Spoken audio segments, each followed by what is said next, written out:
ආයුබෝවන් සුබුදෑසනක්.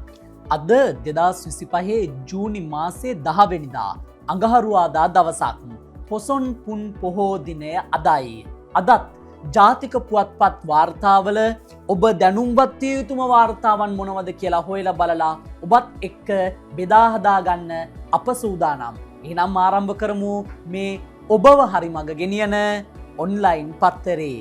දවසේ පත්තරවල හොඳම නිවුස් ටික දැනගන්න ඔන්ලයින් පත්තරේ දැන්ම සබස්ක්‍රයිබ් කරලා එකතු වෙන්න. Ranjit Custom Tailors. Visit our showrooms in Pittugala and Thalawathugoda. සමනාමයම් Maharaj ධම්මරාජස්ස ශාවකා තමේව අනුකම්පාය ජම්බුදීපා ඉදාගතා. මහරජ අප ධර්ම රාජානන් වූ බුදුන් වහන්සේගේ ශ්‍රවණ ශ්‍රාවකයෝ වෙමු. ඔබට අනුකම්පා පිණිස ජම්බුද්වීපයේ සිට මෙරටට පැමිණියමු. එදා අනුබුදු මිහිඳු මහරහතන් වහන්සේ එලෙස ප්‍රකාශ කරමින් මෙරටට පැමිණි මග අද දක්වා මුළු රටක සංස්කෘතිය පෝෂණය කරන්නක් බවට පත් වුණා. මුළු රටක සભ્યත්වය මුළු රටක මහා වූ ඉතිහාසය ගොඩනගන්නක් බවට පත් වුණා. ඉතින් උන්වහන්සේ මෙරටට වැඩමවීම සිහි කැඳවන පොසොන් පුන් පොහෝ දිනය අදයි. ඒ වෙනුවෙන් ජාතික පුවත්පත් සෑම පුවත්පතක්ම පාහි ඔවුන්ගේ මුල් පිටුව මේ විදිහටයි ආවරණය කරන්නේ. ආරම්භය ලංකාදීප පුවත්පතට පදරචනය ගාමිණී කන්දේපොළගේ ලස්සන සිතුවමක් ගෙනෙනවා සමන් කළුබෝවිලගේ මේ විදිහට අද පොසොන් පොන් පොහෝ දිනයයි. සතවෙත පතල කළ කරුණා දහම් ගඟ පැහැදී නිතින විහිදා නැන නුවන් යුග අනුබුදු මිහිඳු හිමි හෙළි කළ පහන් මග පිවිසෙමු පෙළ ගැසෙමු නිවනට සසර අග. ඔය විදිහටයි පොසොන් කවි සිතුවිලි අවදි වෙන්නේ ලංකාදීපේ.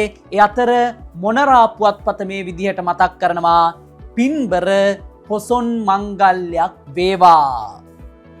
අනුබුදු හිමි වැඩියදා අදයි. පොසොන් පුරපසළොස්වක පොහොය අදයි. ශ්‍රී ලංකාද්වීපයට බුදුදහම ගෙනා මේ උතුම් පොසොන් පොහොය දිනේදී ආමි සහ ප්‍රතිපත්ති පූජාවල නිරත වෙමින් බෞද්ධ සැදැහැවතුන් මේ උතුම් දිනය සමරති. ඒ වගේම අද දිනේ මිහින්තලේ අනුරාධපුර දුම්රිය ගමන් අද හා හෙට නොමිලේ කියලත් සඳහන් වෙනවා. පොසොන් පොහොයට මිහින්තලේ වන්දනාව යන සැදැහැවතුන්ට අනුරාධපුර මිහින්තලේ අතරේ නොමිලේ ගමන් කළ හැකි දුම්රිය අදත් හෙටත් ක්‍රියාත්මක වන බව දුම්රිය දෙපාර්තමේන්තුව කියනවා. මිහින්තලාව හා අනුරාධපුරය අතර දුම්රිය ගමන් වාර 36ක් ක්‍රියාත්මක වන අතර කිසිදු මුදලක් නොගෙවා දුම්රියේ නොමිලේ යෑමට ඒමට එමගින් පහසුකම් සලසා තිබෙනවා. මෙම දුම්රිය ගමන් වාර 36 නොමිලේ ක්‍රියාත්මක කිරීමට පූර්ණ වියදම පුද්ගලික සමාගමක් මගින් දරන බවයි දෙපාර්තමේන්තුව වැඩිදුරටත් සඳහන් කරන්නේ. ආමිස පූජා ප්‍රතිපත්ති පූජා ගණනාවක් අද හෙට දෙදින තුල ක්‍රියාත්මක වෙද්දී මේ වගේ පුද්ගලික සමාගම් විශාල බරපැනක් දරලා මේ කරන උතුම් සත්කර්තව්‍ය අපි ඉතාමත් අගේ කොට සලකනවා. ඒ අතරේ කොහොමද අනුරාධපුරයේ සූදානම සැදැහැවතුන් විශාල ප්‍රමාණයක් ඇදෙනවා. ලක්ෂ 15ක් ලක්ෂ 20ක් විතර තක්සේරු කරනවා. ඒ ප්‍රමාණයට පහසුකම් තියෙනවාද අනුරාධපුර? ඒ ගැන අරුණ පුවත්පත මේ විදිහට ගෙනෙනවා වාර්තාවක්. රාජ්‍ය පොසොන් උත්සවය ජනපති ප්‍රධානත්වයෙන් අද අනුරාධපුරයේ මිහින්තලේ නවාතැන් පොළවල් විශ්‍රාමශාලා බැතිමතුන්ගෙන් පිරී යයි. අනුරපුරේ සිට මිහින්තලේ දක්වා නොමිලේ දුම්රිය සේවා කියලත් සඳහන් වෙනවා. අපේ අවධානය යොමු කරමු මේ වාර්තාවට. දන්සල් විශාල සංඛ්‍යාවක් තිබෙනවා. පොලිතීන් ප්ලාස්ටික් තහනම් කලාපයක් විදිහටත් අනුරාධපුර මිහින්තලේ ප්‍රදේශයේ නම් කරලා තියෙනවා.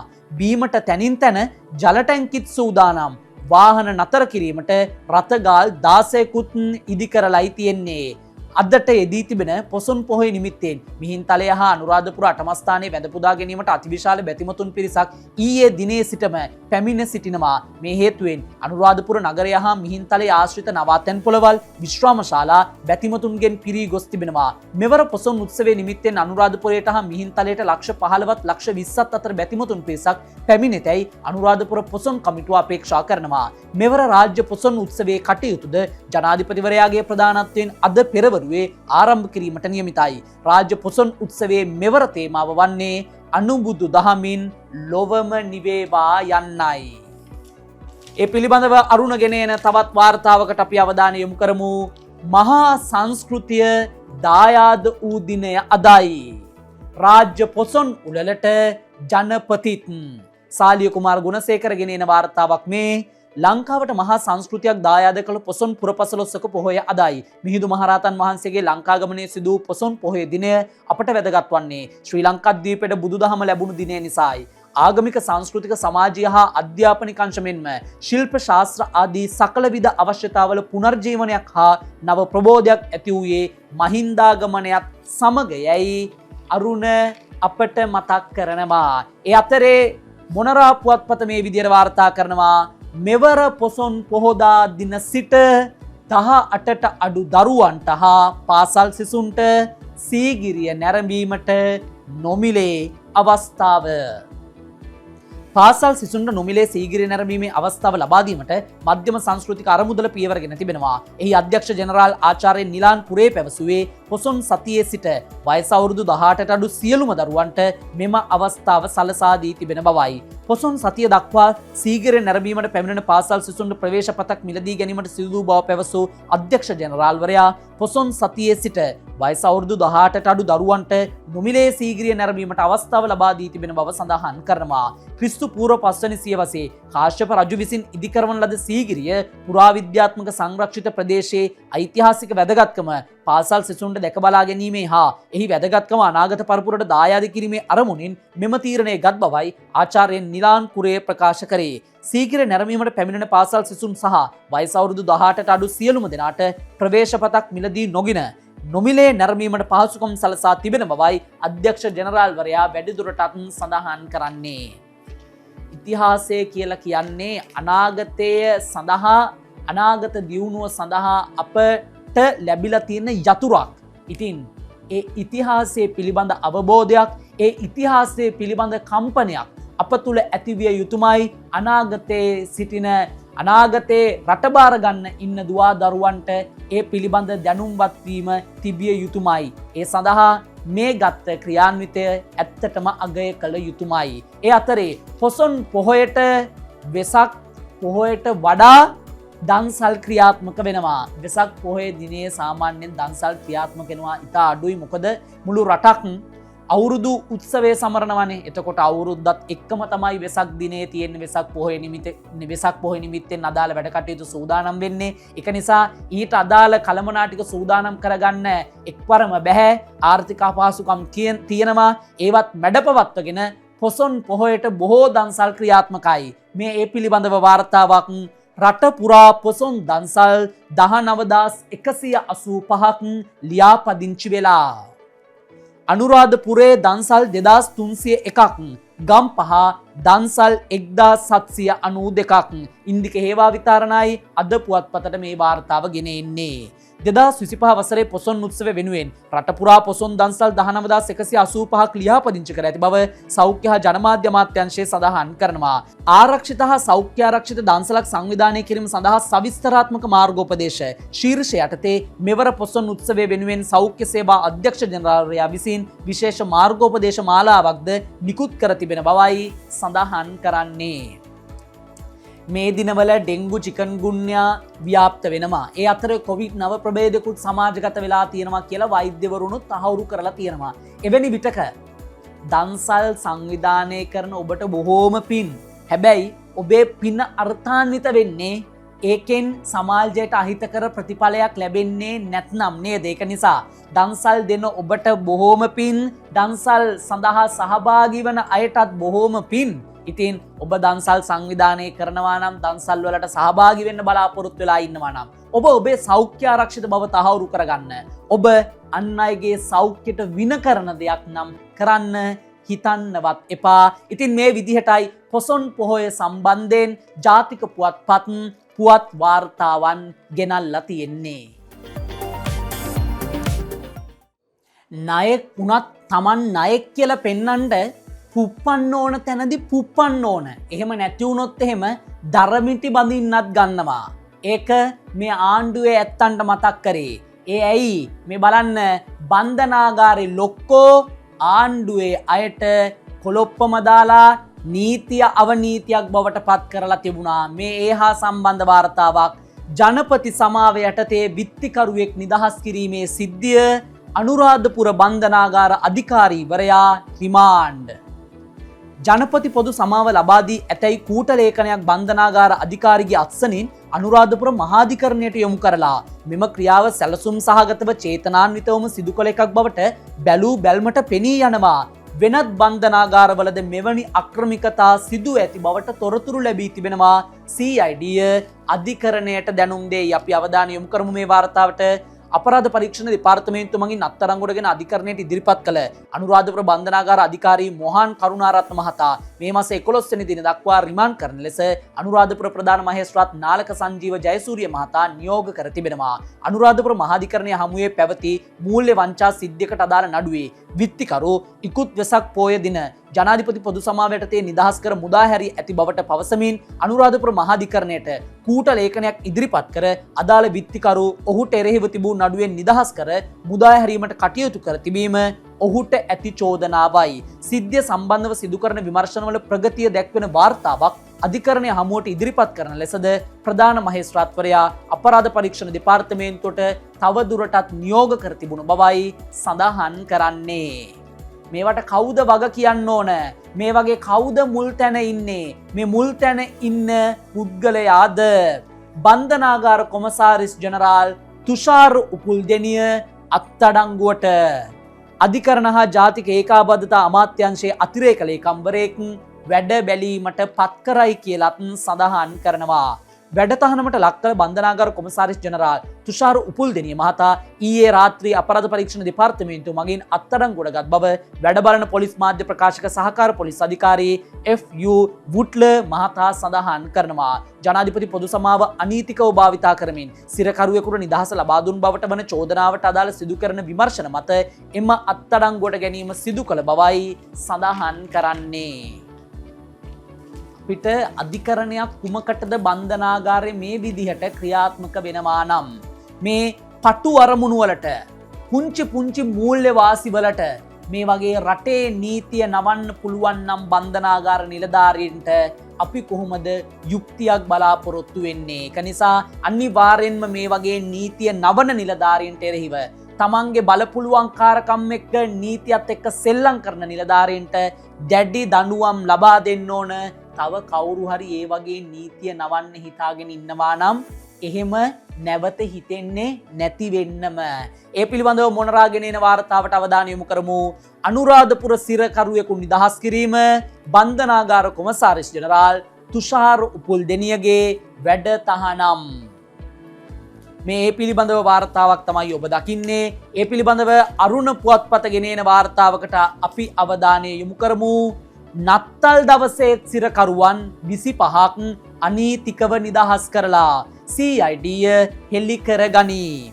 නායෝමි කරුණාසිංහයි මේ වාර්තාව ගෙනෙන්නේ. 2024 වසරේදී නත්තල් දිනේ වෙනුවෙන් ලබා දෙන ජනාධිපති පොදු සමාව යටතේද සුදුසුකම් නොලැබූ සිරකරුවන් 25 දෙනෙකු පමණ දිවයිනේ විවිධ බන්ධනාගාරවලින් අනීතිකව නිදහස් කර ඇති බවට අපරාධ පරීක්ෂණ දෙපාර්තමේන්තුව අනාවරණය කරගෙන තිබෙන බවයි සඳහන් කරන්නේ. දිවයිනේ විවිධ බන්ධනාගාරවල. එතකොට මේ බන්ධනාගාරවල බාරව ඉන්න අදාළ නිලධාරී මහත්වරු පරිස්සම් වෙන්න. නීතිය ඔබ සමගමයි. ලේසි වෙන්නේ නැහැ. ඔබ නීතියට පිටින් වැඩක් කළොත් අනිවාර්යෙන්ම ඒක අහු වෙනවාමයි. දැන් පේන්නේ නැද්ද අනේ අනීතිකව කටයුතු කරලා මහින්දානන්දලා නලින් ප්‍රනාන්දුලා ඇතුළේනේ මර්වින් සිල්වලා ප්‍රසන්න රණවීරලා ඇතුළේනේ මෙච්චර බලපුලුවන්කාරකමක් තිබ්බ මිනිස්සු. එච්චර බලපුලුවන්කාරකමක් තිබ්බ මිනිස්සු අද වෙද්දි ඇතුළේ ඉන්නවා නම් ඇතුළේ වැඩ කටයුතු බලන නිලධාරීන් වෙච්ච ඔයාලත් නීතිය අතට ගන්න එක මොන තරම්නම් වැරැද්දක්ද? පාඩමක් ඉගෙන ගන්නෙම නැති පාටයි. ඉතින් දැන් නම් පාඩමක් උගන්වන්නයි සූදානම. ඒ පිළිබඳව මොනරාගෙන එන වාර්තාවකට අවධානය යොමු කරමු. බන්ධනාගාර නිලධාරීන් මුදලට කරන දූෂණ නිසා ජනාධිපති සමාව ලැබිය යුත්තන්ට ලැබෙන්නේ නැහැ. ඒවා සිද්ධ වෙන්නේ ඉහළ නිලධාරීන්ගේ පූර්ණ අනුදැනුම මත. ඔවුන් දෙපාර්තමේන්තුව තමන්ගේ පුද්ගලික දේපලක් කරගෙනයි තිබෙන්නේ. සිරකරුවන් ආරක්ෂා කිරීමේ සංවිධානයෙන් අධිකරණ ඇමතිට පැමිණිලි කියලත් සඳහන් කරනවා. වෙසක් පොහොය නිමිත්තෙන් බන්ධනාගාරගත රැඳවියන්ට ජනාධිපති සමාව ලබා දීමේදී එක් රැඳවියෙකු සඳහා අනීතිකව ජනාධිපති සමාව ලබා දීම සහ බන්ධනාගාර තුල බන්ධනාගාර නිලධාරීන්ගේ අනුදැනුම ඇතිව වන විවිධ අකටයුතුකම් සම්බන්ධයෙන් විරෝධතාවය පළ කිරීම සඳහා සිරකරුවන් සුරකීමේ සංවිධානය විසින් කරන ලද නිහඬ විරෝධතාවයක් ඊයේ පස්වරුවේ අධිකරණ අමාත්‍යාංශ ඉදිරිපිටදී පැවැත්වුණා. මෙම නිහඬ විරෝධතාවය අතරතුරදී එම ස්ථානයට පැමිණි අධිකරණ හා ජාතික ඒකාබද්ධතා අමාත්‍ය නීතිඥ හර්ෂණ නානායක්කාර මහතා අදාළ උද්ඝෝෂණයේ සංවිධානය කළ නිලධාරීන් 10 දෙනෙකුට අධිකරණ අමාත්‍යාංශ ශ්‍රවණාගාරයේදී ඔවුන්ගේ ගැටලුව පිළිබඳ සාකච්ඡාවකට අවස්ථාව ලබා දුන් බවයි සඳහන් කරන්නේ. දැන් ආණ්ඩුකරණයේ යෙදී ඉන්න ඇත්තන්ටත් මේ මතක් කරන්නේ. නීතිය ක්‍රියාත්මක කරන්න. නීතිය ක්‍රියාත්මක කළ යුතුමයි. එහෙම නැති වුණොත් මොකද වෙන්නේ? මේ රාජ්‍ය සේවයේ ඉහළ පුටු තමන්ට ඕන විදිහට නීතිය අවභාවිතා කරලා නීතිය අවනීතිය බවට පත් කරගෙන ඔවුන්ගේ වැඩ කටයුතු කරයි. ජනතාව හිතාවී ඒ වැරැද්ද කරනකං ආණ්ඩුව S2 සාක්කුවේ දාගෙන ඉන්නවා. ආණ්ඩුව තමයි මේවට වගකිව යුත්තේ කියලා. ඒක නිසා නීතිය සැමට පොදුයි නම් නීතිය සැමට සමානාකාරයෙන් ක්‍රියාත්මක වෙනවා නම් මේ දේවල් නැවත සිදු නොවන ආකාරයට මේ වැරදිකරුවන්ට දැඩි දඬුවම් ලබා දිය යුතුමයි. අපි තවත් පුවත් වාර්තාවන්ට ඉක්මනින්ම අවධානය යොමු කරමු. තෙදින නිල සංචාරයකට ජනපති අද ජර්මනියට. මොනරා පුවත්පතයි මේ වාර්තාව ගෙනෙන්නේ. ජනපති අනුර දිසානායක ජර්මානු රජයේ ආරාධනයකට අනුව තෙදින නිල සංචාරයක් සඳහා ජර්මනිය බලා අද පිටත්ව යනවා. ජර්මානු ජනාධිපති ෆ්‍රෑන්ක් වෝල්ටගේ ආරාධනයකට අනුව ජනාධිපතිවරයා එරට නිල සංචාරයට එක් වෙනවා. ජනාධිපති අනුර දිසානායක 13 වෙනි දින දක්වා එරට සංචාරය කරනු ඇති. මෙම සංචාරයේදී ජනපති අනුර දිසානායක ජර්මානු ජනාධිපතිත් ෆෙඩරල් රජයේ ප්‍රධාන අමාත්‍යවරුත් හා අනෙකුත් සම්භාවනීය අමුත්තන් සමග ද්විපාර්ශ්වික සාකච්ඡා පැවැත්වීමට නියමිත අතර රජයේ ප්‍රමුඛතා මත පදනම්ව වෙළඳ ඩිජිටල් ආර්ථික ආයෝජන හා වෘත්තීය පුහුණු අවස්ථා ඇතුළු සහයෝගිතා සඳහා නව මාර්ග පිළිබඳ සාකච්ඡා කිරීමට නියමිත බවයි සඳහන් කරන්නේ. ඒ අතරේ කලින් ආණ්ඩු කරපු හරක් ගත්ත හරක් තීරණයක් ගැනයි මේ කතාව. කිරි හරක් ගනුදෙනුවෙන් කෝටි 211ක් වතුරේ. එක කිරි ගවයෙක්වත් ගෙනල්ලා නැහැ. මුදිතා දයානන්දයි මොනරා පුවත්පතට මේ වාර්තාව ගෙනෙන්නේ. අපි බලමු මේ හරක්ගේ වැඩ. ඕස්ට්‍රේලියාවෙන් කිරිහරක් 15000ක් ආනයනය කිරීමේ ගනුදෙනුවෙන් රුපියල් කෝටි 211ක මූල්‍ය පාඩුවක් රජයට සිදු ඇතැයි විශේෂ විගණන වාර්තාවකින් අනාවරණය වෙනවා. මෙම ගවයන් ආනයනය කිරීමට රුපියල් කෝටි 175ක් ගෙවා ඇති නමුත් මේ දක්වා එකම කිරිගවයෙක්වත් මෙරටට ආනයනය කර නැතැයිද ඒ වෙනුවෙන් ලබාගත් ණය ගෙවීමේදී සිදු වූ මූල්‍ය පාඩුවද සමග ඉහත පාඩුව සිදුව ඇති බව. ඒ කියන්නේ කෝටි 211ක පාඩුවක් සිදුව ඇති බව විගණන වාර්තාවේ සඳහන් වෙනවා. මෙම මුදල් ගෙවා ඇත්තේ 2018 වසරේදී වන අතර 2017 වසරේදී ආනයනය කරන ලද කිරිගවයන් වෙනුවෙන් රුපියල් කෝටි 131ක් වැය කර තිබූ අතර ඒ සියලු ණය හා පොලී ගෙවීම්ද සමග ගත් විට තවත් රුපියල් කෝටි 160ක් ගෙවීමට ඉතිරිව තිබෙන බවයි විගණන වාර්තාවේ සඳහන් වෙන්නේ. ඕස්ට්‍රේලියාවෙන් කිරිහරක් 20000ක් ආනයනය කිරීමට 2014 වසරේදී ආර්ථික සංවර්ධන අමාත්‍යාංශය අවශ්‍ය කටයුතු ආරම්භ කර තිබූ අතර 2017 වසරේදී ඉන් ගවයන් 5018ක් ආනයනය කර ඇතැයිද විගණන වාර්තාවේ සඳහන් වෙනවා. මෙලෙස ආනයනය කරන ලද පළමු ගවයන් තොගේ සාර්ථකත්වය අනුව ඉතිරි ගවයන් 15000 ආනයනය කිරීමට සැලසුම් කර තිබුණා. ඒ අනුව 2017 වසරේදී ආනයනය කරන ලද ගවයන්ගෙන් ඇතැම් කිරිගවයන් පැටවුන් බෝ කිරීමේ හැකියාවක් නැති සතුන් බවද තවත් කොටසක් කලින් ගබ්සාවීම් සඳහා මුහුණ දුන් සතුන් බවද ඇතමුන්ගේ බුරුල් මියගොස් තිබුණු බවද පසුව කරන ලද පරීක්ෂණවලදී අනාවරණය වී තිබෙනවා. ඒ අනුව එක් ගවයෙක් වෙනුවෙන් ලක්ෂ 5කට අධික වියදමක් දරමින් ආනයනය කරන ලද ගවයන්ගෙන් නිසි ඉලක්ක කරා ගමන් කිරීමට නොහැකි වී ඇති බවයි විගණන වාර්තාවේ සඳහන් වෙන්නේ. ඒ අනුව සෙසු කිරිගවයන් 15000ක් ආනයනය නොකිරීමට තීරණය කර ඇති නමුත් එම සතුන් වෙනුවෙන් ගෙවීම් කර ඇති බවද ඒ අනුව දැනම මෙවැනි ගෙවීමක් සිදු කළ පාර්ශ්වයන් සම්බන්ධයෙන් සොයා බලා නීතිය ක්‍රියාත්මක කරන ලෙසද විගණකාධිපතිවරයා නිර්දේශ කර තිබුණු බවයි සඳහන් කරන්නේ. ඕස්ට්‍රේලියාවෙන් කිරිගවයෝ 20000ක් ගේන්න නියමිත වෙලා තියෙනවා. 5000ක් ඉස්සරෝම ගෙනල්ලා බලලා තියෙනවා. ඊට පස්සේ ඒ ටික හොඳයි නම් තමයි ඉතුරු 15000 ගේන්න තීරණය කරලා තියෙන්නේ. ඊට පස්සේ ගෙනාපු 5000න් අන්තිමේදී සමහර හරක්ගේ බුරුළු මිය ගිහින් සමහර හරක්ට තවත් පැටව් බෝ කරන්න අභිජනනය කරන්න බෑ. තවත් හරක් ඒ ඉන්න හරක් ගබ්සා කරලායි තියෙන්නේ. ඒ කියන්නේ ප්‍රමිතියෙන් බාල හරක් තමයි අපේ රටට ගෙනල්ලා තියෙන්නේ. මොකද ඉතින් අපේ රටේ පාලනය කරන හරක් ඊට වැඩිය හරක් කියලා දැනගන්නවා ඕස්ට්‍රේලියාවෙන් අදාළ පාලකයෝ. කොහොම හරි ඉතුරු 15000 ගේන්න තීරණය කරලා නැහැ. හැබැයි අපි පුදුම රටක්, හරි ෂෝක් රටක්, හරි ෂෝක් පාලකයෝ ඉන්න රටක් ඒ 15000ට ගෙවීම් සිදු කරලා. අනේ මෙහෙමත් හරක්. මේක හොඳම කතාව. මේ හරක්ට කඩේ යන හරක් තාමත් අපේ රට ඇතුලේ ඉන්නවා. ඉතින් හරක්ගෙන් අපේ රට ස්වයංපෝෂිතයි තමා නේද? කිරි ගන්න බැරි ප්‍රශ්නේ විතරයි තියෙන්නේ. අනේ මෙහෙමත් රටක්.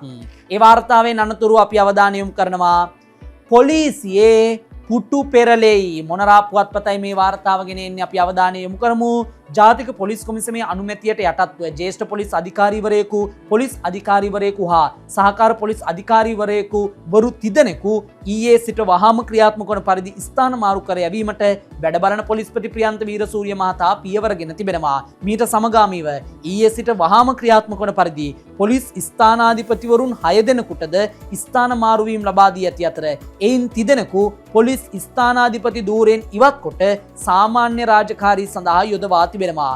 මෙතෙක් සාමාන්‍ය රාජකාරී සිදු කරමින් සිටි නිලධාරීන් සිව් දෙනෙකුට පොලිස් ස්ථානාධිපති ධූර ලබා දීමද මෙහිදී සිදු ඇති අතර එම නිලධාරීන් බෙම්මුල්ල, අංකුමුර, උඩබලව හා බලංගොඩ පොලිස් ස්ථානවල ස්ථානාධිපතිවරුන් ලෙස තෝරා පත් කර ඇති බවයි සඳහන් කරන්නේ. පොලිසියත් ඒ විදිහටයි පුටු පෙරලිලා තියෙන්නේ. ඒ අතරේ පොලිසිය ගුණාත්මක භාවය රැකගන්න මෙන්න මේ වගේ වැඩකුත් පටන්ගෙන හමුදාවේ දසදහසක් පොලිසියට ශිරාන් රණසිංහයි මොනරාට මේ වාර්තාව ගෙන එන්නේ.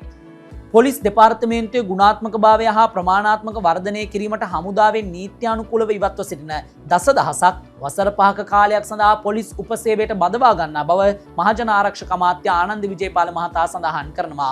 එසේ බඳවා ගන්නේ යහපත් කල්ක්‍රියාවෙන් හමුදා සේවයේ නිරතව නීත්‍යානුකූලව ඉවත්ව සිටින වයස අවුරුදු 45ට අඩු අයයිද ඇමතිවරයා වැඩිදුරටත් සඳහන් කරන බවයි වාර්තා කරන්නේ. ඒ වාර්තාවෙන් අනතුරු අපි කෙටියෙන් අවධානය යොමු කරනවා අරුණ පුවත්පතේ වාර්තාවක්. පොල් ඉඩම් සංවර්ධනයට පියවර 2030 වන විට පොල් ගෙඩි මිලියන 4200ක ඉලක්කයක්. පවතින පොල් හිඟයට දීර්ඝකාලීන විසඳුමක් ලෙස පොල් නිෂ්පාදනය වැඩි කිරීමේ අරමුණින් දැනට පවතින පොල් ඉඩම් පුනරුත්ථාපනය කිරීමට පොල් වගා කිරීමේ මණ්ඩලය සැලසුම් කර තිබෙන බවයි සඳහන් කරන්නේ. ඒ වාර්තාවෙන් අනතුරුව අද පුවත්පතේ වාර්තාවක් මේ රවි කුමුදේෂ්ගේ වැඩ තහනම් කළ බවට ලිපියක් ලැබී තිබෙනවා. මැතිවරණයට ඉදිරිපත් වුණේ අවසරගෙනයි රවි කුමුදේෂ් කියයි. වෛද්‍ය රසායනාගාර කාර්මික විද්‍යාඥ රවි කුමුදේෂ් මහතාගේ වැඩ තහනම් කර තිබෙනවා.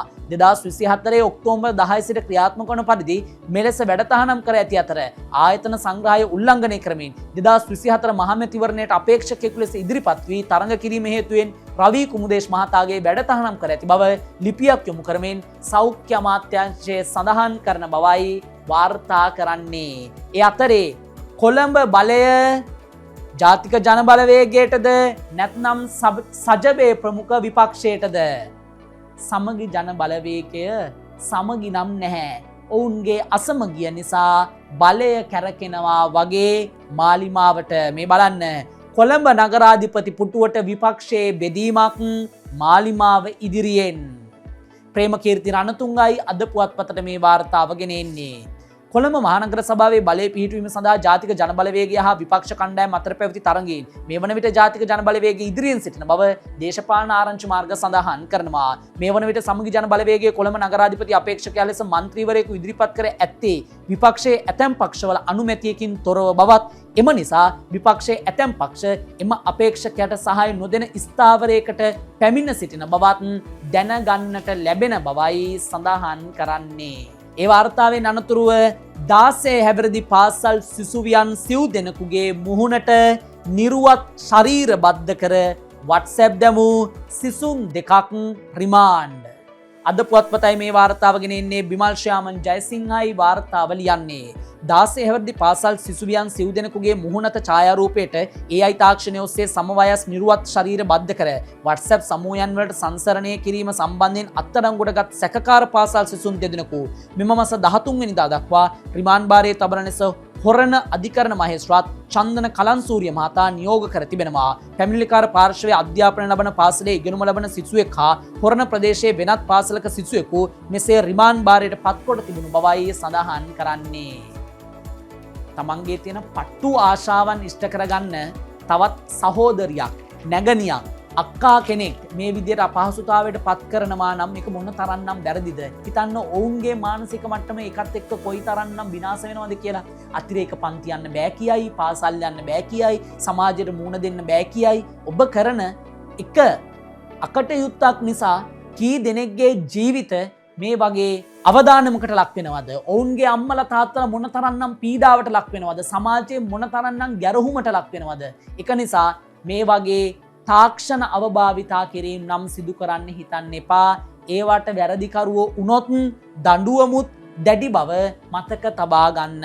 ඒ වාර්තාවෙන් අනතුරුව අල්ලස් කොමිසමේ අධ්‍යක්ෂ ජනරාල් රංග දිසානායක කියන කතා මේ. සාමාන්‍ය හොරුන්ටත් සුදු කරපටි අපරාධකාරයන්ටත් දෙන්නා වූ දඬුවම් සමාන වෙන්න බැහැ. ආර්ථික හා සමාජමය හේතු මත හොරකම් කරන අය ඉන්නවා. ඒ කිසිම හේතුවක් නැතිව හොරකම් කරන අය තමයි සුදු කරපටි අපරාධකාරයෝ. වැඩියෙන්ම ඉන්නේ සුදු කරපටි අපරාධකාරයෝ. ඔවුන් අපට වඩා ගොඩක් ඉදිරියෙන්. පහුගිය ආණ්ඩු බොහෝමයක් හොරකම් කරලා තියෙන්නේ කැබිනට් තීරණ අරගෙනයි. අද රටේ තියෙන්නේ පැමිණිලිකරු එල්ලන සිස්ටම් එකක්. ඒ ආකල්පය වෙනස් නොකර මේවා සිද්ධ කරන්න බැරි බවයි සඳහන් කරන්නේ. ඒ අතරේ ඔබ මොන තරන්නම් වැඩ්ඩෙක් වුණත්, චණ්ඩියෙක් වුණත්, වතුරත් එක්ක මොන සෙල්ලම් කරන්න පුළුවන් වුණත් ඔබේ අධිතක්සේරුව ඉතාම අවදානම්. ඒ ඇයි මේ බලන්න අරුණ ගෙනේන වාර්තාවක්. මුහුදේ පීනපු මට වැවේ පීනලා වැඩදාන එක මහ දෙයක් නෙවෙයි. මියගිය තරුණයා කී බව ඥාතීහු සඳහන් කරයි. අරලගංවිල වැවේ ගිලී සිව් දෙනෙකු මිය යාමේ සිද්ධිය ගැනයි මේ වාර්තාව තියෙන්නේ. මල සිරුරු ගෙන්වා ගන්න වත්කමක් නැහැ. පුළුවන් නම් අපට උදව් කරන්න. මියගිය රුවන් තාරකගේ සහෝදරයා ජනතාවගෙන් ඉල්ලයි. අවදානම් පුවරු තිබුණත් වල්ලලි ඒවා විනාශ කරලයි තියෙන්නේ. අරලගංවිල පොලිස් ස්ථානාධිපති සඳහන් කරනවා. ගමන යන්න කලින් මම දුවගේ පින්තූරෙකුත් ගත්තා. මියගිය 13 හැවිරිදි දියණියගේ මාමා සඳහන් කරනවා ගමන යාමට පෙර මාමා විසින් ගත් මියගිය 13 හැවිරිදි දියණියගේ ඡායාරූපයකුත් මේ විදිහට එකතු කරලා තියෙනවා අරුණ පුවත්පත. නොදන්න තැන්වලට නාන්න කියලා බහිද්දී තාම පරිස්සමෙන්. ඒ වගේම අවදානමක් තියෙනවා කියලා කට්ටිය කට කැඩෙනකන් කියනවා නම් ඒ ගැන ඔබ දෙපාරක් තුන් පාරක් හිතන්න අමතක කරන්න එපා. ඔබේ අධි තක්සේරුව ඇත්තටම වැරදි බව මේ උදාහරණ වලින්වත් තේරුම් ගන්න. ඒ වාර්තාවෙන් අනතුරුව අරුණ ගෙනේනවා අවසන් ගමනත් ලීයක එල්ලී යන්න වෙලා සුසාන භූමි පාරේ තේ වවයි. ඒක තමයි හේතුව. බලංගොඩ ඉඹුල්පේ අටවක් පෙළ වසමේ මධ්‍යේගම පොදු සුසාන භූමියට පිවිසෙන මාර්ගය අවහිර කරමින් ඇතැම් පුද්ගලයන් විසින් තේ ඇතුළු වගා කටයුතු සිදු කිරීම හේතුවෙන් අවසන් කටයුතු සඳහා සිරුරක් රැගෙන යාමට නොහැකි බව ගම්වාසීහු චෝදනා කරනවා. සුසාන භූමියට ගමන් කිරීම සඳහා මාර්ගයක් නොමැතිකම හේතුවෙන් සිරුරක් මිහිදන් කිරීමට රැගෙන යන විට මිනි පෙට්ටිය ලීයක බැඳ ඉතා අසීරුවෙන් රැගෙන යාමට සිදුව තිබෙන බවයි ඔවුහු සඳහන් කරන්නේ. මෙම මාර්ගය අවහිර කිරීම සම්බන්ධයෙන් අදාළ බලධාරීන් වසර ගණනාවක සිට දැනුවත් කළත් මේ වනතෙක් කිසිම විසඳුමක් ලබා නොදුන් බවටද ජනතාව චෝදනා කරනවා. එම නිසා සුසාන භූමියට යන මාර්ගය සකස් කර දෙන මෙන්ම මධ්‍යේගම ප්‍රදේශයේ ජනතාව අදාළ බලධාරීන්ගෙන් ඉල්ලා සිටින බවයි වාර්තා කරන්නේ. එක්කො පාරක් හදලා දෙන්න ඕන. නැත්නම් මේ පාරේ අනීතික විදියට තේ වගා කරලා තියෙනවා නම් ඒ කට්ටියට මතක් කරලා දෙන්න ඕන. හොව් මේ මිනි පෙට්ටි අරගෙන යන පුද්ගලයෝ විතරක් නෙමෙයි මිය යන්නේ. තේ වගා කරන ඔබත් මිය යන බව මතක් කරලා දුන්නා නම් හරි. කාටුන් විශේෂාංගයේ පමණයි ඉතුරු. අපි ඉක්මනටම එකතු වෙමු ඔන්ලයින් පත්තරේ කාටුන් සමගින්. කාටුන් විශේෂාංගයටයි අවධානය හසන්ත විජේනායකගේ හුරේරා කාටුනෙන් පටන් ගමු. පරණ පුරුදු අත්හරින්න කියලා ජනාධිපතිතුමා රාජ්‍ය සේවකයන්ට කියනව නේද? එතකොට හුරේරා දෙනවා මෙන්න කෝචෝක් එකක්. ඕවා පුරුදු කරපු වෘත්තීය සමිතිකාරයන්ට ඒක කියලා නැද්ද සර්?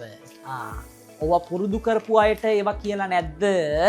ජනාධිපතිතුමනි ඔබටයි ඒ මතක් කිරීම. අවධානය යොමු කරන්නේ ප්‍රියන්ති පෙරේරාගේ ඩෝක් ටෝක්. මෙන්න අනේ යනවා කලින් ආණ්ඩු කරපු මැති ඇමතිවරු කොහෙද යන්නේ? පන්සල් යනවා. මෙන්න කියන කතා. මටත් අල්ලස් එකට යන්න වෙලා බං. මම මේ බලාගෙන ඉන්නේ ගල උඩින් කවුරු හරි ඇවිල්ලා නවතිනු අනුර නවතිනු කියලා කියාවිද කියලා.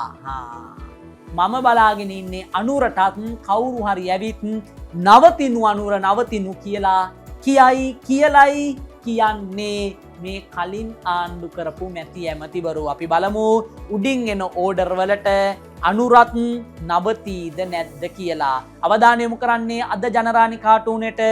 හපොයි ඇමරිකාවේ ඩොනල්ඩ් ට්‍රම්ප් ජනාධිපති එලෝන් මාස්කුයි තරහ වෙලාලු නේද අනේ. එතකොට මහත්තයා කියනවා ඇයි ඉතින් රාණි ඔයා බය වෙලා? එතකොට දෙනවා මෙන්න රාණි හොඳ උත්තරයක්. අපෙත් අනුර ජනාධිපති ඩඩ්ලි තරහ වෙයි කියලා මට බයයි මහත්තයෝ. මහත්තයා දෙනවා කාලා හමාරයි කියලා උත්තරයක්. අනේ අම්මෝ ඒ දෙන්න තරහ වුණොත් නම් කාලා හමාරයි. අවධානය යොමු කරන්නේ දාස හපුවලානගේ ස්වාරීස්. මේ එන්නේ ලිස්ට්. මේ ලිස්ට් අස්සෙන් කවුද රිංගන්නේ? රිංගන්නේ වෙන කවුරුත් නෙවෙයි මීයෝ. මොනවද මේ ලිස්ට්? ජනාධිපති අරමුදල කියන ලිස්ට් අස්සෙන් මීයෝ රිංගනවා. ඒ වගේම ජනාධිපති සමාව කියන ලිස්ට් අස්සෙමුත් මීයෝ රිංගනවා.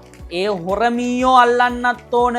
ඒ වගේ මේ හොරමීයන්ට ඒ විදිහට පිනුම් ගහන්න දෙන මහමීයොත් අල්ලන්නම ඕන. අවධානය යොමු කරන්නේ අද දවසේ ඔන්ලයින් පත්තරේ අවසන් කරන්න රැටියලාගේ හැවිල්ල. හොරමැරකමට අපරාධෙහි ලොව පසිඳු මේ රට නැසුවේ කළු මැතිවරු පිට සුසිඳු. තොපවත් දෙසූ මග ගොස් අනු බුදු මිහිදු මේ රට හදනු සැම දන දිවි කරපුබුදු. අපිටත් කරන්න තියෙන්නේ ඒ වගේ ඉල්ලීමක්ම තමයි. තොපවත් දෙසූ මග ගොස් අනු බුදු මිහිදු මේ රට හදනු සැම දන දිවි කරපුබුදු. මේ රටේ ඉන්න ජනතාවගේ ජීවිත පුබුදු කරන්න ඔයාලවත් කටයුතු කරන්න කියලයි රැටියලාගේ හැවිල්ලෙන් මේ දැන් ඉන්න ආණ්ඩුවට මතක් කරන්නේ. එහෙනම් අද දවසේ ඔන්ලයින් පත්තරේ විශේෂාංගෙන් අපි සමුගන්නවා. ඔබ තාමත් අපව සබස්ක්‍රයිබ් කරලා නැත්නම් සබස්ක්‍රයිබ් කරන්න. යාළුවන් එක්ක බෙදා හදාගන්න. අපි හෙටත් හමුවෙමු මේ සතියේ පත්තර වලින් ඔබව හරි මගට ගෙනියන, ඔබව හරි ලයින් එකේ ගෙනියන ඔන්ලයින් පත්තරේ. ඔබ සැමට ආයුබෝවන්. දවසේ පත්තරවල හොඳම නිවුස් ටික දැනගන්න ඔන්ලයින් පත්තරේ දැන්ම සබස්ක්‍රයිබ් කරලා එකතු වෙන්න. Ranjit Custom Tailors. Visit our showrooms in Pittugala and Thalapathugoda.